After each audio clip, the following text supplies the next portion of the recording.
బిర్యానీ అనేది ఒక classic recipe. దీని పరిచయం అవసరం లేదు, రుచి గురించి కూడా చెప్పనక్కర్లేదు.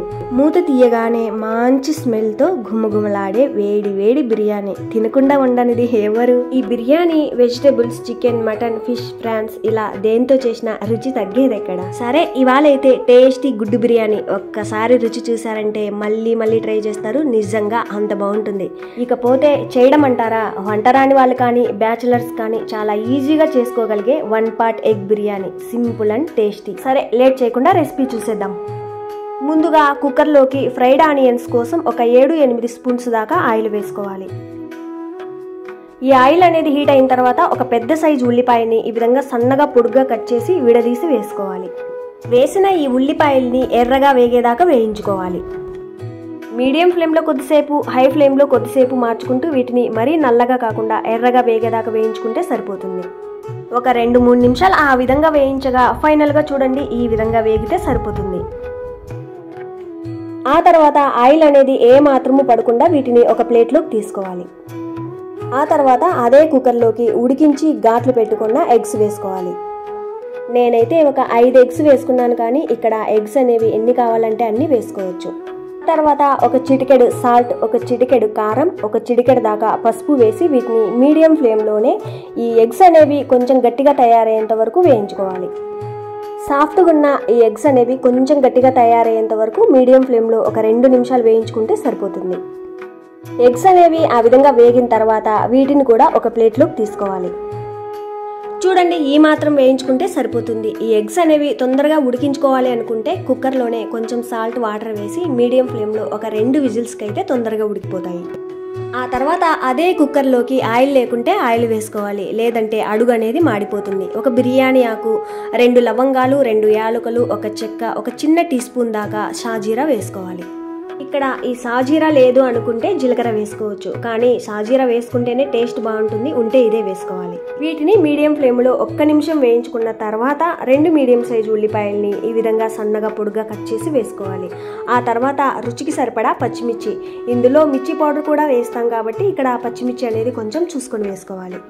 ఫస్ట్లో వేయించుకున్న ఫ్రైడ్ ఆనియన్స్ కానీ, ఇక్కడ వేసుకున్న ఉల్లిపాయ, పచ్చిమిర్చి కానీ, ఇందులో ముందు వేసే మసాలాలు కానీ, మన ఇంట్లో వాటర్ తాగే పెద్ద గ్లాస్ ఉంటుంది కదా, ఆ గ్లాస్తో 2 గ్లాసుల రైస్కి అయితే సరిపోతుంది. అంటే దాదాపుగా ఒక 1/2 kg రైస్.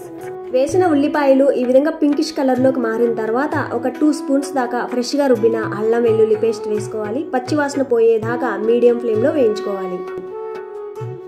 వేసిన అల్లం వెల్లుల్లి పేస్ట్ అనేది వేగి మంచి స్మెల్ వచ్చింది అనుకున్నాక ఒక 4 మీడియం సైజ్ టమోటాలను, బాగా గుజ్జు ఉన్న టమోటాలను ఈ విధంగా చిన్న చిన్న ముక్కలుగా కట్ చేసి వేసుకోవాలి. ఈ టమోటాలు తొందరగా మగ్గడానికి సాల్ట్ లేదా రాళ్ళ ఉప్పు వేశాక ఈ టమోటాలు మెత్తగా మగ్గేదాకా ఇక్కడ మూత పెట్టి మీడియం ఫ్లేమ్లో ఒక 2-3 నిమిషాలు వేయించుకుంటే సరిపోతుంది. మూత పెట్టాక మధ్య మధ్యలో కలుపుకుంటూ అడుగు అనేది మాడకుండా ఈ టమోటాలు కొంచెం మెత్తగా మగ్గేదాకా వేయించుకుంటే సరిపోతుంది.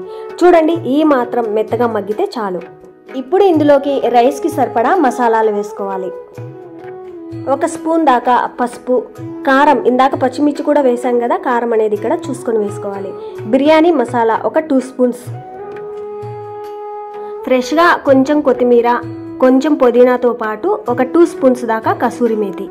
ఇది వేసుకోవడం వల్ల టేస్ట్తో పాటు ఫ్లేవర్ కూడా చాలా బాగుంటుంది. ఒకవేళ ఈ కసూరి మేతి లేదు అనుకుంటే పచ్చి మెంతాకున్నా వేసుకోవచ్చు. వేసిన మసాలాలన్నిటినీ కూడా ఆయిల్లో పచ్చిదనం పోయేంత వరకు మీడియం ఫ్లేమ్లో ఒక 2 నిమిషాలు వేయించుకోవాలి. ఇందులో వేసిన మసాలా పొళ్ళు అనేవి వేగి ఇక్కడ వేసిన కొత్తిమీర, పుదీనా, కసూరి మేతి అనేవి ఆయిల్లో వేగి మంచి స్మెల్ వస్తుంది, అప్పటిదాకా వేయించుకోవాలి. మీడియం ఫ్లేమ్లో ఒక 2 నిమిషాలు. చూడండి, ఈ మాత్రం వేగిన తర్వాత ఇందులోకి ఫ్రెష్గా ఉన్న పెరుగు ఒక 4 స్పూన్స్ దాకా వేసుకోవాలి. ఇప్పుడేం చేయాలంటే ఈ విధంగా ఒకసారి బాగా కలిపి ఈ మసాలాలు మొత్తం ఇంకొంచెం వేగి ఆయిల్ పైకి తేలేంత వరకు వేయించుకోవాలి. మీడియం ఫ్లేమ్లో కొద్దిసేపు, లో ఫ్లేమ్లో కొద్దిసేపు అడుగు అనేది మాడకుండా వేయించుకోవాలి. ఫైనల్గా చూడ్డానికి ఈ విధంగా ఆయిల్ పైకి తేలేంత వరకు వేయించుకోవాలి. ఈ విధంగా ఆయిల్ పైకి తేలింది అంటే మసాలాలు బాగా వేగినట్టు. ఆ తర్వాత ఇందులోకి రైస్ వేసుకోవాలి. ఇక్కడ బాస్మతి రైస్ అయినా వేసుకోవచ్చు, లేదా నార్మల్ రైస్ అయినా వేసుకోవచ్చు. ఏ రైస్ వేసుకున్నా ఒక 30 నిమిషాలు బాగా నాననివ్వాలి. ఇక్కడ వేసిన ఈ రైస్ని మసాలాలో వేయించుకునే అలవాటు ఉన్నట్టయితే ఇక్కడ 1 నిమిషం వేయించుకోవచ్చు. నేనైతే వేయించుకోవడం లేదు. ఆ తర్వాత రైస్కి సరిపడా నీళ్లు వేసుకోవాలి. నేను ఇందాక వాటర్ తాగే గ్లాస్తో 2 గ్లాసుల రైస్ అన్నాను కదా, అదే ఈ గ్లాస్. ఈ కొలత ప్రకారం ఈ గ్లాస్తో 2 గ్లాసుల రైస్ అయితే తీసుకున్నాను. ఈ రైస్కి ఇక్కడ వేసిన మసాలాలు మొత్తం పర్ఫెక్ట్గా సరిపోయాయి. రైస్ ఎంత తీసుకున్నామో దాన్ని బట్టి ఇక్కడ వేసిన మసాలాలు ఎక్కువ తక్కువలు వేసుకోవాల్సి ఉంటుందని గుర్తుంచుకోవాలి. 1 కప్పు రైస్కి 2 కప్పులు నీళ్లు చొప్పున నేను తీసుకున్న 2 కప్పుల రైస్కి 3.5 కప్పు మాత్రమే నీళ్లు వేసుకున్నాను.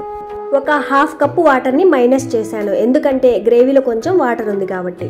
ఒకవేళ గ్రేవీ అనేది కొంచెం గట్టిగా ఉంది, చిక్కగా ఉంది, వాటర్ అనేది ఏం లేదు అనిపిస్తే 1కి 2 చొప్పున నీళ్లు వేసుకోవచ్చు.